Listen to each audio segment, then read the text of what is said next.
Hello everyone, welcome to online study with Guruji. दोस्तों, आज है 22 अक्टूबर। डिस्कस करेंगे आज के important current affairs with extra fact. Video को पूरा देखिए, पसंद आए तो अंत में लाइक करें, शेयर करें और चैनल को सब्सक्राइब कर लें।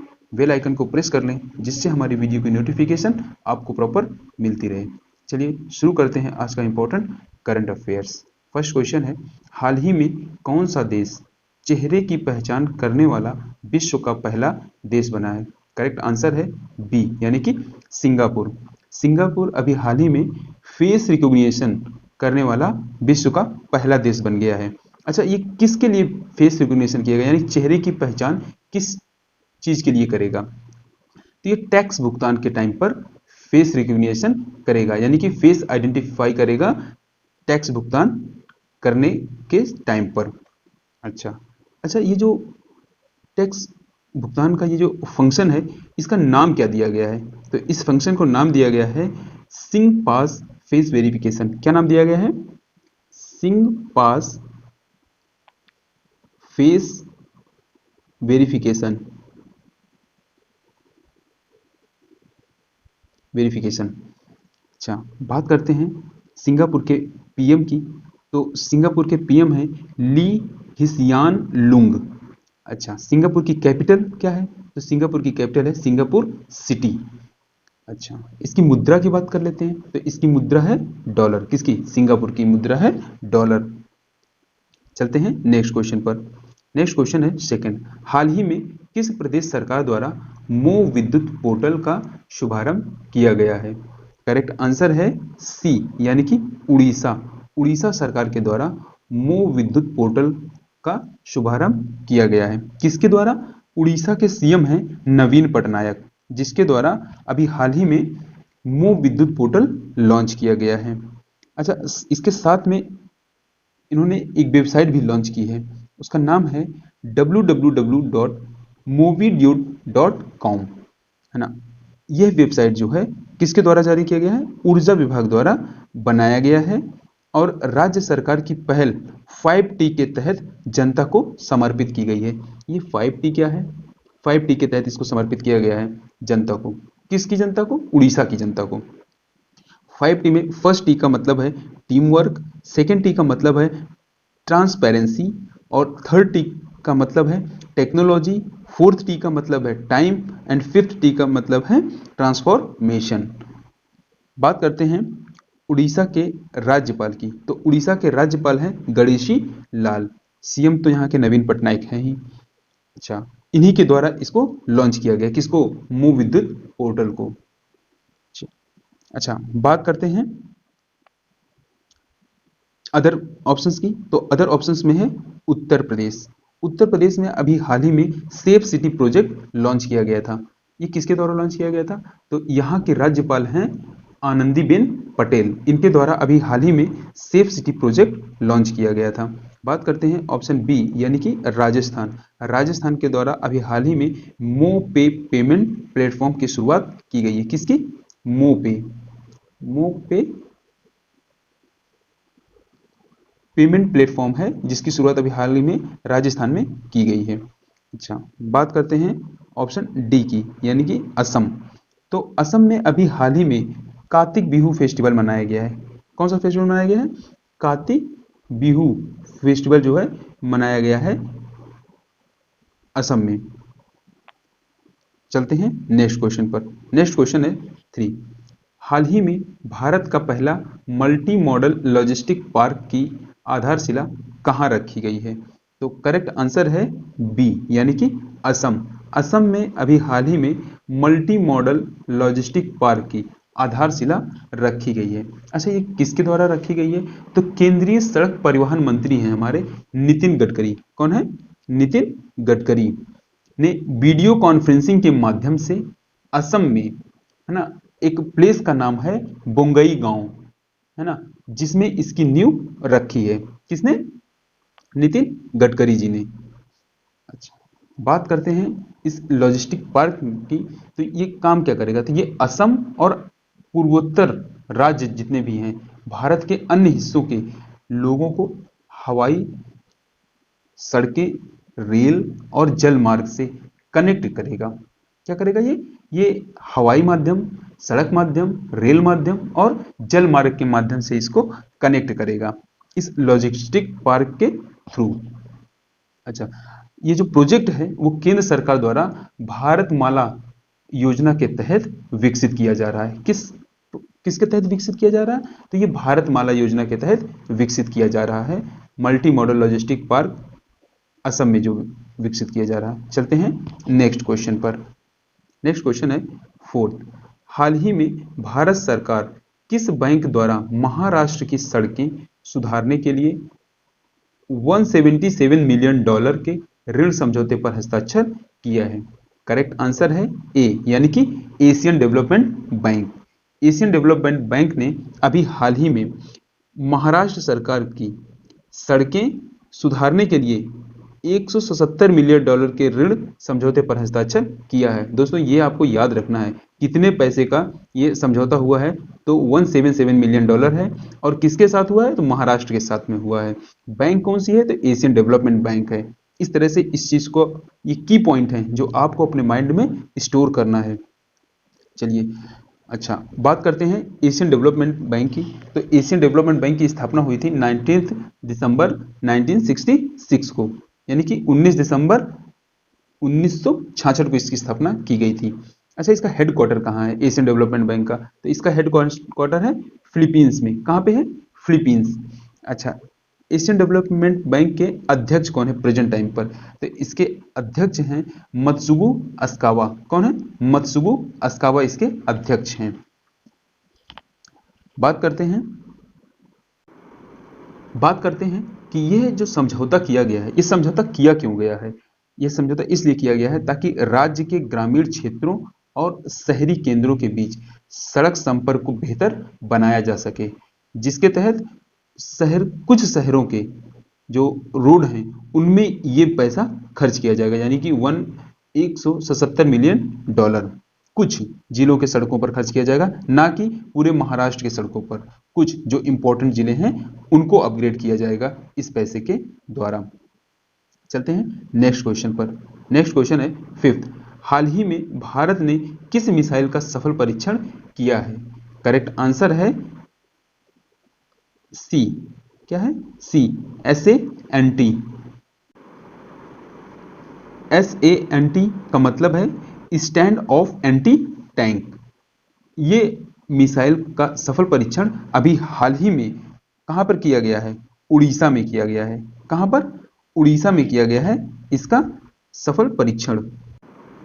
ये जो एंटी मिसाइल है इसे हेलीकॉप्टर लॉन्चेड नाग का एडवांस संस्करण कहा जाता है। किसका? नाग जो मिसाइल है उसका एडवांस संस्करण इसको कहा जाता है।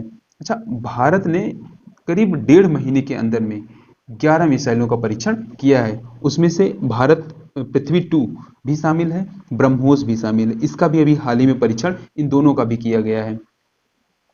अच्छा, इसके अलावा 11 मतलब ये 3 और प्लस का साथ में 8 अदर हैं जो जिनका करीब 11 के आसपास में है टोटल, जिनका अभी हाल ही में करीब 1.5 महीने के अंदर में इन सभी मिसाइलों का सफल परीक्षण किया गया है।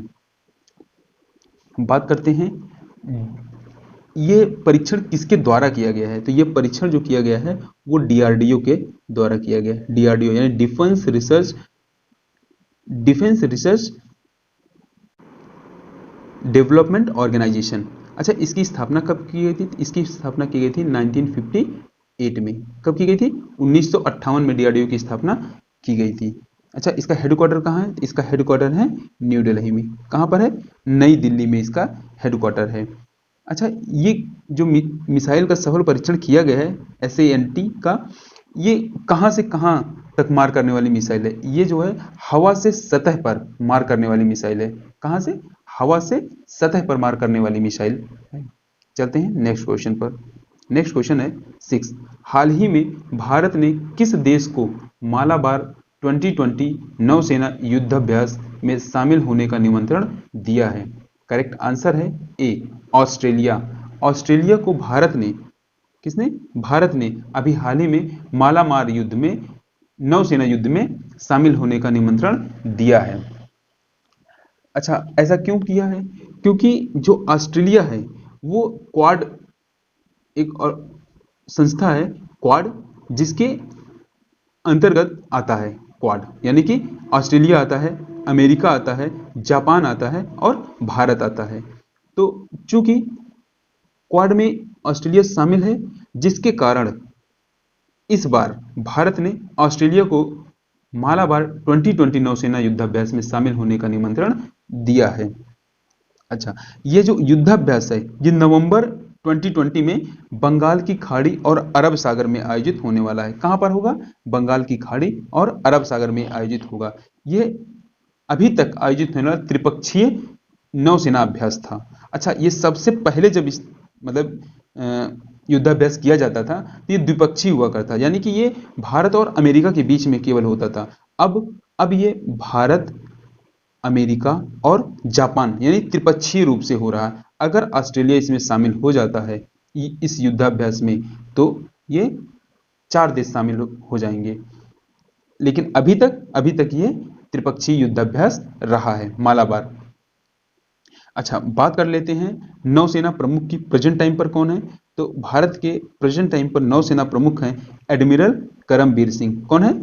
एडमिरल करमबीर सिंह इस समय इसके नौसेना प्रमुख हैं। अच्छा, भारतीय नौसेना की स्थापना कब की गई थी? तो 26 जनवरी 1950 को। कब? 26 जनवरी 1950 को नौसेना की स्थापना की गई थी। चलते हैं नेक्स्ट क्वेश्चन पर। नेक्स्ट क्वेश्चन है 7। हाल ही में किस मंत्री द्वारा आयुष्मान सहकार योजना शुरू की गई? करेक्ट आंसर है सी, नरेंद्र सिंह तोमर। नरेंद्र सिंह तोमर के द्वारा अभी हाल ही में आयुष्मान सहकार योजना की शुरुआत की गई है। कौन है नरेंद्र सिंह तोमर? तो नरेंद्र सिंह तोमर हमारे कृषि मंत्री हैं और पंचायती राज मंत्री हैं, नरेंद्र सिंह तोमर। अच्छा, यह योजना जो है ये नेशनल कोऑपरेशन डेवलपमेंट ऑर्गेनाइजेशन द्वारा तैयार किया गया है। किसके द्वारा? नेशनल कोऑपरेटिव डेवलपमेंट ऑर्गेनाइजेशन द्वारा तैयार किया गया है। मैं फिर से एक बार बताता हूं, नेशनल कोऑपरेटिव डेवलपमेंट कोऑपरेशन द्वारा तैयार किया गया है, यानी कि कोऑपरेशन या कॉरपोरेशन द्वारा तैयार किया गया है। अच्छा, यह योजना क्यों शुरू की गई है, आयुष्मान सहकार योजना? तो यह योजना स्वास्थ्य सुविधाओं के निर्माण में महत्वपूर्ण भूमिका निभाने के लिए इसकी शुरुआत की गई है। अच्छा, चलते हैं नेक्स्ट क्वेश्चन पर। अच्छा, अदर ऑप्शंस भी जान लेते हैं। गिरिराज सिंह के बारे में जान लेते हैं। इनके पास ये किस चीज के मंत्री हैं या इनके पास कौन सा मंत्रालय का भार है? तो इनके पास पशुपालन विभाग है, दूध उत्पादन है एवं मत्स्य पालन विभाग गिरिराज सिंह के पास है। बात करते हैं गजेंद्र सिंह शेखावत की। तो गजेंद्र सिंह शेखावत ये क्या है? ये हमारे जल शक्ति मंत्री हैं, जो इस बार बनाया गया है, जल शक्ति मंत्रालय बनाया गया है, उसके मंत्री बनाए गए हैं गजेंद्र सिंह शेखावत। बात करते हैं ऑप्शन डी यानी हर्षवर्धन सिंह की, डॉक्टर हर्षवर्धन सिंह। तो डॉक्टर हर्षवर्धन सिंह जो हैं ये स्वास्थ्य एवं परिवार कल्याण विभाग और साइंस एंड टेक्नोलॉजी मिनिस्टर हैं। चलते हैं नेक्स्ट क्वेश्चन पर। नेक्स्ट क्वेश्चन है 8। हाल ही में नासा ने चंद्रमा पर पहला सेल्यूलर नेटवर्क स्थापित करने के लिए किस कंपनी का चयन किया है? करेक्ट आंसर है सी यानी कि नोकिया। तो नासा ने चंद्रमा पर पहला सेल्यूलर नेटवर्क स्थापित करने के लिए नोकिया का चयन किया है। अच्छा, ये कब तक भेजेगा? तो नासा 2024 तक मनुष्यों को चंद्रमा पर ले जाने का फिक्स किया है। ओके, नासा के प्रेजेंट टाइम पर अगर प्रशासक की बात करें तो वो है जिम ब्रिडेन स्टाइटन। कौन है? जिम ब्रिडेन स्टाइटन। ओके, अच्छा, इसका हेडक्वार्टर कहाँ है नासा का? नासा का हेडक्वार्टर है यूएसए। कहाँ? अमेरिका में। अच्छा, नासा की स्थापना कब की गई थी? तो नासा की स्थापना हुई थी 1958 में, यानी 1958 में। यानी कि कहने का मतलब है नासा और डीआरडीओ की स्थापना सेम ईयर की गई थी, यानी कि 1958 में नासा की भी स्थापना हुई थी और 1958 में डीआरडीओ की स्थापना भी हुई थी। बात करते हैं नोकिया की। तो नोकिया कहाँ की कंपनी है? तो नोकिया है फिनलैंड की कंपनी। कहाँ की है? फिनलैंड। अच्छा, तो इसके चेयरमैन कौन है प्रेजेंट टाइम पर? तो इसके चेयरमैन है साडी ब्लैकडॉफ। कौन है? साडी बल्डॉफ इसके चेयरमैन है नोकिया के। चलते हैं नेक्स्ट क्वेश्चन पर। नेक्स्ट क्वेश्चन है नाइन्थ। हाल ही में OECD international migration outlook report में भारत की क्या रैंक रही है? करेक्ट आंसर है बी, यानी कि सेकंड। ओईसीडी यानी कि organisation for economic cooperation and development, international migration outlook report में भारत की सेकंड पोजीशन रही है। तो प्रथम पोजीशन पे कौन है? फर्स्ट स्थान पर है कौन? चाइना। चाइना फर्स्ट है। सेकंड नंबर पर है इंडिया। अच्छा, बात करते हैं ओईसीडी ने अपने देशों में प्रवासियों की आवाजाही और नीतियों में हाल ही में घटनाक्रम का विश्लेषण करता है। यानी कि क्या काम होता है इसके बारे में बताया गया है कि ये जो है, जो भी व्यक्ति आते हैं जाते हैं देशों में, उनकी जो है जो भी उनकी जो घटनाक्रम होती है ना, उसका विश्लेषण करता है। चलते हैं नेक्स्ट क्वेश्चन पर। नेक्स्ट क्वेश्चन है टेंथ। हाल ही में कब इंटरनेशनल सेफ डे मनाया गया? करेक्ट आंसर है बी, यानी कि 20 अक्टूबर को इंटरनेशनल सेफ डे के रूप में मनाया गया है। अच्छा, इसकी थीम क्या रही? इस इंटरनेशनल सेफ डे की थीम थी healthy food for the future. क्या थी? Healthy food for the future. अच्छा अच्छा, इसकी स्टार्टिंग कब की गई थी? ये कब से मनाया जा रहा है? तो ये प्रोग्राम मनाया जा रहा है 2004 से। कब से? 2004 से ये मनाया जा रहा था। दोस्तों, वीडियो आपको कैसा लगा कमेंट बॉक्स में जरूर बताएं। Thanks for watching this video.